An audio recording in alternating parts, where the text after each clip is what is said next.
अस्सलाम वालेकुम नाज़रीन, पाकिस्तान क्रिकेट बोर्ड की न्यूज़ के साथ हाजिर हैं जी। और सबसे पहली और मज़े की खबर ये है कि ट्रेनिंग कैंप के दौरान शहीनशाह अफरीदी से सिलेक्टर्स की मुलाकात हुई है और उनको एक मैसेज दिया गया है।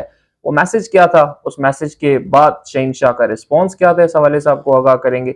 उसके अलावा नाज़रीन आपको बताएंगे कि सरफराज अहमद ने कोई बयान दिया है, कोई इंटरव्यू दिया है और कौन से प्लेयर्स को उन्होंने जो है वो किस लेवल के ऊपर रखा है और कप्तानी के हवाले से उनका क्या पॉइंट ऑफ व्यू था कि कौन अच्छा कप्तान हो सकता है। इस हवाले से आपको डिटेल से आगाह करेंगे। और लास्ट में बाबर आजम के ऊपर दोबारा से जिम्मेदारियां आ रही हैं या नहीं आ रही, पीसीबी की मुलाकात क्यों हुई, क्या रिजर्वेशन रह गई हैं बाबर आजम की, इस हवाले से आपको डिटेल से आगाह करेंगे। तो सबसे पहले बात कर लेते हैं शहनशाह अफरीदी की। देखिए, मैंने हमेशा कहता हूं कि मैं ना बाबर आजम को हटाने के हक में था, ना मैं शहनशाह को हटाने के हक में हूं। क्यों? देखिए, आपने बाबर आजम को गलत हटाया, अब आप शहनशाह को उससे भी गलत हटा रहे हैं, सिर्फ एक सीरीज की बेस के ऊपर। एबटाबाद के अंदर ट्रेनिंग कैंप जारी है जी, फिटनेस कैंप जारी है और शहनशाह अफरीदी से दो आपके जो सिलेक्टर्स हैं उन्होंने मुलाकात की है और उन्होंने उनको ये मैसेज पहुंचाया है कि हम आपको कप्तानी से हटा रहे हैं। इसके बाद बड़े ही एक प्यार मोहब्बत वाले अंदाज में शहनशाह ने उनसे पूछा कि मुझे कप्तानी से हटाने की वजह क्या है, जिसका जवाब उन सेलेक्टर्स के पास नहीं था।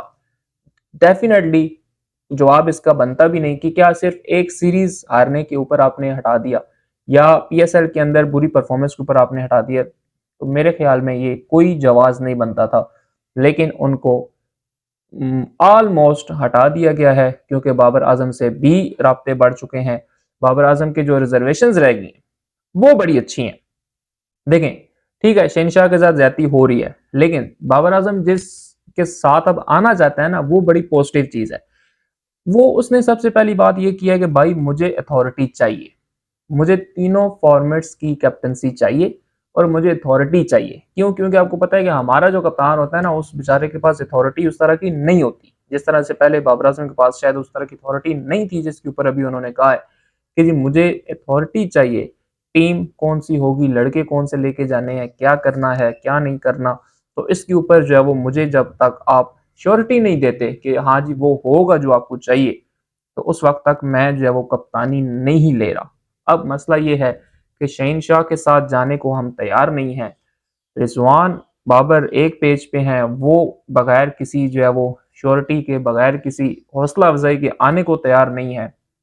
कोच हमारा मसला हल नहीं हो रहा, हम रोज एक नाम फाइनल करते हैं, शाम को पता चलता है जी वो भी, उसने भी इनकार कर दिया, उसने भी इनकार कर दिया। तो मसले मसाइल जो हैं वो काफी ज्यादा बढ़ना शुरू हो गए हैं।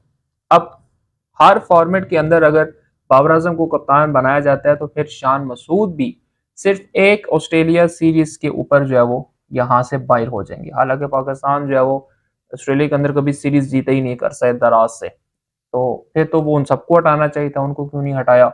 लेकिन अब मसला ये है कि अगर शहनशाह को हटा देते हैं तो क्या जो लड़के आए हैं, सबको पता है कि कौन से लड़के आए हैं, वो दो लड़के जो कि बाबर आजम को T20 का प्लेयर ही नहीं समझते, तो क्या बाबर आजम उनको अपनी टीम के अंदर रखेगा? एक बात आप माने, बाबर आजम बड़ा जिद्दी इंसान है। ऐसे आप ना करें कि जी वो उनको खिला लेगा या कुछ निज़ाम चलेगा, तो ये हालात जो है वो टीम के अंदर बड़े मुश्किल हो जाएंगे और बात दोबारा से जो कि हमारी 2010 से चली थी ग्रुप बंदी वाली, तो बातें जो है वो दोबारा ग्रुप्स की सूरत में होना शुरू हो जाएंगी, जो कि खतरनाक है। इसी कप्तानी को लेके चाचा इफ्तिखार अहमद साहब ने भी जो है वो कुछ इरशाद फरमाया है कि जी मुझे भी कप्तानी की ऑफर हुई है, लेकिन मैं भी इसी उसके ऊपर हूँ कि जी सिर्फ एक टूर्नामेंट या एक सीरीज के लिए जो है वो मैं कप्तानी नहीं कर सकता। यानी हालात जो है वो यहाँ तक आ चुके हैं कि कोई कप्तानी लेने को तैयार नहीं है और पीसीबी जो है वो कप्तानी का लफाफा लेके घूम रही है कि भाई ये कोई लफाफा हमसे ले ले, लेकिन कोई लेने को तैयार नहीं है। उसके बाद सरफराज अहमद की बात करें तो सरफराज अहमद से पूछा गया एक शो के अंदर ताबिश हाशमी के कि जी आप, पहला सवाल तो ये है कि अगर लास्ट ओवर के अंदर 15 रन रहते हैं और मोहम्मद आमिर या शहनशाह अफरीदी, तो आप किसको ओवर देंगे? तो उन्होंने कहा ये बिल्कुल भी मेरे लिए मुश्किल सवाल नहीं है, यहाँ पे मैं मोहम्मद आमिर को ओवर देना चाहूँगा क्योंकि उनका जो एक्सपीरियंस है और उनका जो लेवल है वो सबको पता है कि वो इजीली जो है वो इस चीज़ को डिफेंड कर सकते हैं। कहीं ना कहीं, अल्लाह ना करे, लेकिन मुझे ये लगता है कि शायद अब शहनशाह अफरीदी इस पाकिस्तान टीम के अंदर बहुत हुआ तो 6 महीनों के मेहमान हैं। उसके बाद उनकी परफॉर्मेंस को बेस बना के या डिफरेंट चीज़ों को बेस बना के जिस तरह हमने बड़े-बड़े जो है वो अपने स्टार खो दिए हैं, अल्लाह ना करे लेकिन शायद शहनशाह अफरीदी के साथ भी कुछ ऐसा होने जा रहा है, क्योंकि जिस तरह से उनको हटाया जा रहा है, ये हटाना किसी सूरत भी जो है वो काबिल कबूल नहीं है। फिर सरफराज अहमद से जो है वो क्वेश्चन किया गया कप्तानी के बारे में, तो उसमें भी एक बड़ी हैरत की बात थी कि उन्होंने कहा जी कुछ लड़के हैं जो कि कप्तानी कर सकते हैं, वो उसके लायक हैं।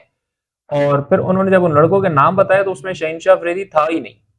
अब उसमें कौन-कौन था? डेफिनेटली बाबर आजम था, कोई शक नहीं। मोहम्मद रिजवान थे, उस पे भी कोई शक नहीं हमें। शादाब खान थे, उन्होंने पीएसएल अभी रिसेंटली जो है वो जितवाया अपनी टीम को।